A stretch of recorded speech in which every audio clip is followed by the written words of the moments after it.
Daily ডোজে আরও একটি নতুন এপিসোড শুরু করা যাক। প্রথম খবরটি আসছে হায়দ্রাবাদ থেকে। এইচএএমএল এবং এইচএমআর এর ব্যবস্থাপনা পরিচালক সম্প্রতি হায়দ্রাবাদ মেট্রো ফেজ 2 সম্প্রসারণ পরিকল্পনা পরিবর্তন সম্পর্কিত আপডেটগুলি অবহিত করেছে। পূর্বে প্রস্তাবিত 116.4 কিলোমিটার সম্প্রসারণের পরিবর্তে সংশোধিত পরিকল্পনায় এখন প্রাথমিক পর্যায়ে 5টি করিডর জুড়ে 54টি নতুন স্টেশন সহ 76.4 কিলোমিটার সম্প্রসারণ অন্তর্ভুক্ত রয়েছে। এমনি ব্যাখ্যা করেছেন যে বিশদ প্রকল্প প্রতিবেদন, ব্যাপক গতিশীলতা পরিকল্পনা এবং অন্যান্য ট্রানজিট বিশ্লেষণ প্রতিবেদনের ইতিমধ্যে আর্থিক ও প্রযুক্তিগত মূল্যায়নের জন্য আবাসন ও নগর বিষয়ক মন্ত্রকের কাছে জমা দেওয়া হয়েছে। মেট্রোর দ্বিতীয় পর্যায়ে হায়দ্রাবাদের প্রথম ডাবল ডেকার ফ্লাইওভারের সাথে 1.6 কিলোমিটার দীর্ঘ মেট্রো ভায়াডাক্ট চালু করা হবে। অতিরিক্তভাবে ডাব্লিউ গার্ডারের প্রথম ধাপে ব্যবহৃত বক্স গার্ডারগুলি প্রতিস্থাপন করবে, যা নির্মাণে বিলম্বের কারণ হয়েছিল। প্রাথমিকভাবে প্রকল্পটি 5টি করিডর কভার করবে। যাই হোক, চতুর্থ শহরে শামসাবাদ বিমানবন্দরের সাথে স্কিল ইউনিভার্সিটি সংযোগকারী একটি 40 কিলোমিটার অংশ স্থগিত রাখা হয়েছে। শহরে গতিশীলতার ক্রমবর্ধমান চাহিদা এবং রুটের প্রযুক্তিগত সম্ভাব্যতার কারণে কর্তৃপক্ষ এই 5টি করিডরকে অগ্রাধিকার দেওয়ার সিদ্ধান্ত নিয়েছে। পরবর্তী খবরটি আসছে পুনে থেকে।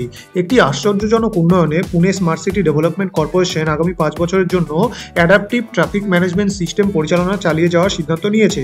নতুন ব্যবস্থা অনুসারে পিএমসি একটি চুক্তির অধীনে পিএসসি ডিসিএলকে রক্ষণাবেক্ষণের চার্জ প্রদান করবে।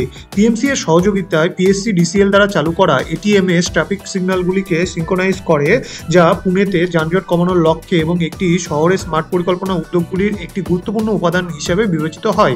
পুনে মিউনিসিপ্যাল কর্পোরেশনের অতিরিক্ত কমিশনার পৃথ্বীরাজ বিপি দ্বারা নিশ্চিত করা হয়েছে যে স্মার্ট সিটি কোম্পানির সাথে সিস্টেমের দায়িত্ব বজায় রাখার সিদ্ধান্তটি তার পরিচালনা পর্ষদের আসন্ন সভায় নিশ্চিত করা হবে।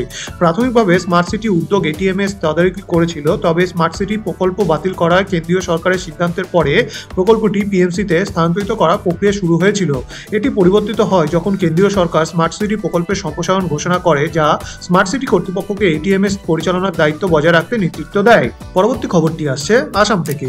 আসামের মুখ্যমন্ত্রী হেমন্ত বিশ্ব শর্মা ব্রহ্মপুত্র নদীতে উচ্চাভিলাষী আন্ডার ওয়াটার টানেল প্রকল্পের কাজ শুরু করার বিষয়ে আলোচনা করতে কেন্দ্রীয় সড়ক পরিবহন ও মহাসড়ক মন্ত্রী নীতিন গডকরির সাথে দেখা করেছেন।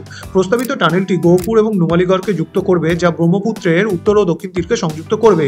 শর্মা প্রকল্পের জন্য কেন্দ্রীয় সরকারের জোরালো সমর্থন স্বীকার করেছেন, তার সহায়তার জন্য কৃতজ্ঞতা প্রকাশ করেছেন। সোশ্যাল মিডিয়া প্ল্যাটফর্ম এক্সে আপডেটগুলি শেয়ার করে শর্মা বলেন, শেয়ার করতে পেরে খুশি। মাননীয় কেন্দ্রীয় মন্ত্রী নীতিন গডকরিজির সাথে একটি চমৎকার বৈঠক শেষ করেছি। তিনি ঘোষণা করেছিলেন যে শীঘ্রই জলের নিচের টানেলের নির্মাণ কাজ শুরু হবে, সাথে আরও 2টি উল্লেখযোগ্য প্রকল্প গুয়াহাটি রিং রোড এবং কাজিরাঙ্গা এলিভেটেড করিডর নির্মিত হবে। আলোচনায় জোরহাট এবং ডিব্রুগড়কে সংযোগকারী জাতীয় মহাসড়কের অগ্রগতি এবং বাইহাটা চারিয়ালি থেকে মিশন চারিয়ালি হাইওয়ে ডাবল লেনিং এর বিষয়ে আলোচনা করা হয়েছে। এই উদ্যোগগুলির রূপান্তরমূলক সম্ভাবনার কথা তুলে ধরে শর্মা বলেন, একসাথে আমরা আসামের পরিকাঠামোকে রূপান্তরিত করতে এবং এর অপার সম্ভাবনাকে আনলক করতে প্রতিশ্রুতিবদ্ধ। আজকে শেষ খবরটি আসছে ভারতের জাহাজ নির্মাণ শিল্পের তরফ থেকে।